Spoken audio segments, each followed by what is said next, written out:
Hello YouTube, I'm Jack Clark, the Musketeer, coming to you with another video. How are you? So of course, I am very sorry. I keep on doing like gaps in between my videos that are so like at least a week long, and I really don't want to have to do that in future, and I really do apologise for this. However, we've got lots of more information from the sector half the Shadow Spectres, which is Legacy of the Valiant, courtesy of Yu-Gi-Oh! Organization, although I don't know how you pronounce that really, but there'll be a link in the underbar down below to go to all of the spoiled information from Legacy of the Valiant, so thank you very much Yu-Gi-Oh! Organization and stuff and words and things. So, link in the underbar to go down to that information. So there is a hell of a lot of information that has been spoiled, but I'm going to be talking about a select group of some of them because there's so much information, so we might as well talk about as many of them in a group as we can. So, of course, there is some new Gravekeeper support which I'm going to be talking about today. So, first off, we have Shrine of Necrovalley, which is a continuous spell card, which you can only activate if you control Necrovalley on the field, as well as a face-up Gravekeepers monster.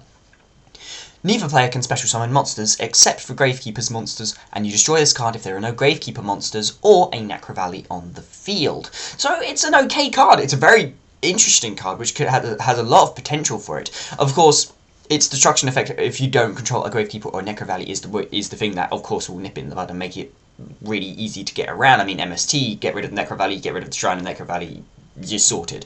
But what's really good about this is that, of course, it's a card that's got such a profound effect when it's applied, is that your opponent's going to have to do everything in their power to get rid of it, and if they can't, then they are screwed.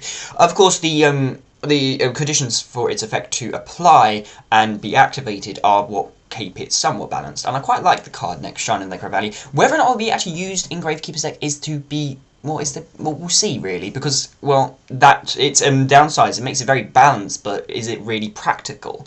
But anyway, let's go over to the next card, which is a trap card which they've now got called Royal Tomb of the Necrovalley, counter trap card. You can kind of tell where this is going by as soon as I say counter trap card. So when a card or effect is activated, if there is a Necrovalley on the field, as well as a face-up Gravekeeper monster, negate the activation. If you do, destroy it, and you can only activate one Royal Tomb of Necrovalley per turn.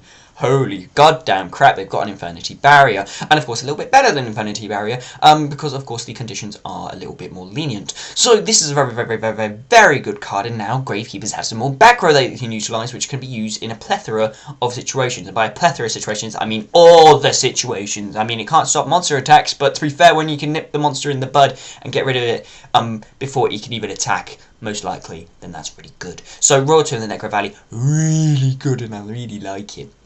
And of course, there's another very good card that they've now got. But we don't just have spells and traps. No. We have monsters, new Gravekeeper monsters. So first off, we have Gravekeeper's Shaman, which is a level 6. Yeah, a level 6, but oh fire. Level 6 dark spellcaster type monster, of course, like you would expect. 1500 attack, 1500 defense for a level 6 is not very good. However, it gains 200 attack for each Gravekeeper monster in your graveyard. Not very good. But negate the effects of all monsters that activate in the graveyard, except for Gravekeeper monsters. If Necrovalley is face up, your opponent can't activate field spell cards, and field spell cards cannot be destroyed by your opponent. Oh, yes, the reason why it's level 6 now makes sense, and of course has such low attack points, is because when used in conjunction with Necrovalley, you have, like, Gravelock entirely. Of course, Necrovalley is not the end-all of all grave effects. Of course, it does destroy. I keep on saying nip in the bud today, but Necrovalley is a very good card for graveyard, oriented of effects. It destroys them entirely, really. But there are some effects that, of course, get around it. So effects that activate in the graveyard but don't move from the graveyard are ones that are exempt from Necrovalley's kind of reign of horribleness. But Gravekeeper Shaman basically locks down everything else. So anything that activates in the graveyard whilst you have Necrovalley can also not activate. So that means no recruiters and no dragon rulers. Actually, they summoned from the graveyard. Gravekeeper's already screwed over Dragon Lords thanks to Necrovalley anyway, but this is just another card for everything else. But the really nice thing is that Necrovalley, whilst it's facing on the field, your opponent can't activate field spell cards, and field spell cards cannot be destroyed by your opponent, which is really good because it means, of course, Necrovalley is now exempt from destruction. However, of course, it will mean that you need to protect Gravekeeper's Shaman, because of course being 1500 attack points, 1500 defense is going to be something that can be pretty much easily run over by pretty much every deck possible. So if you can protect it, that means you have ultimate Gravelock, which is quite nice. Of course, still not that good, it's not broken at all really, because of course you need to have Necrovalley on the field for it to be any use. So, and of course with at such a high level, such low attack, it sounds interesting. Next off, we have another Gravekeepers card called Gravekeeper's Apostle, which is a level 3 dark spellcaster type monster, yada yada yada. 1000 attack, 1000 defense. When it's destroyed by your opponent's attack, and sent to the graveyard can special summon one Gravekeeper monster except for Gravekeeper's Apostle from your deck in face down defense position. So very, very good again, because of course we already have Gravekeeper's Spy and Gravekeeper's Recruiter, which are two fantastic cards for consistency, which is why Gravekeepers are a decent deck. They now have another card that works alongside that. Of course, it needs to be destroyed by an opponent's attack and can't be destroyed by other ways.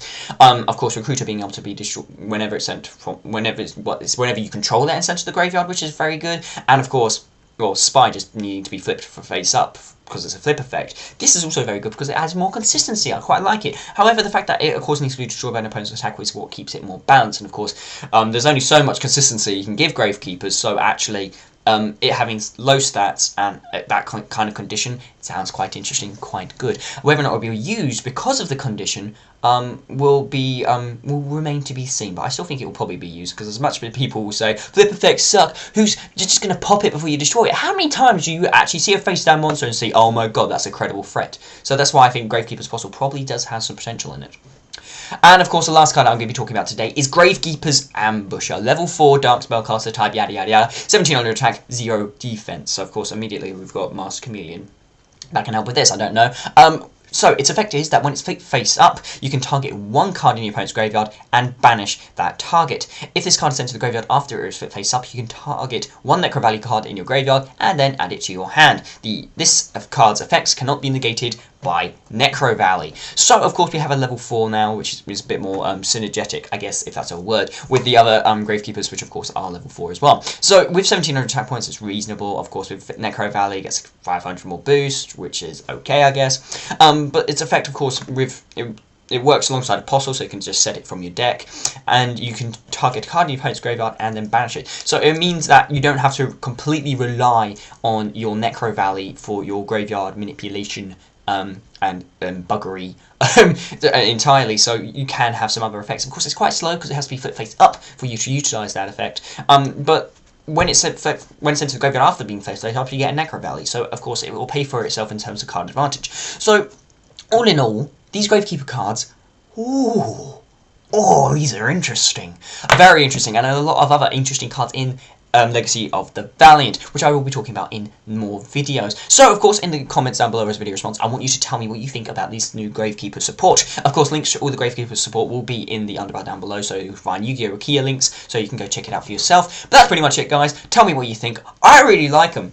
I think they're going to now be... They were already a really stupidly annoying deck, but of course the fact that they relied so heavily on their back row meant that, of course, when the hit came with Heavy Storm gone, they was like, yay! But when all of their back row disappeared, they're like, so now they've got some more muscle for the actual bulk of the deck and some new back row options, they now have... It looks interesting, doesn't it? So tell me in the comments down below as a video response, what do you think of the new Gravekeepers? I'm going to stop now, I'm going to go do something else, and I'm probably going to make some more videos for you guys, but that's pretty much it. I'm Yu-Gi-Oh! Musketeer. I've completely done my outro in the wrong direction, and I will see you soon.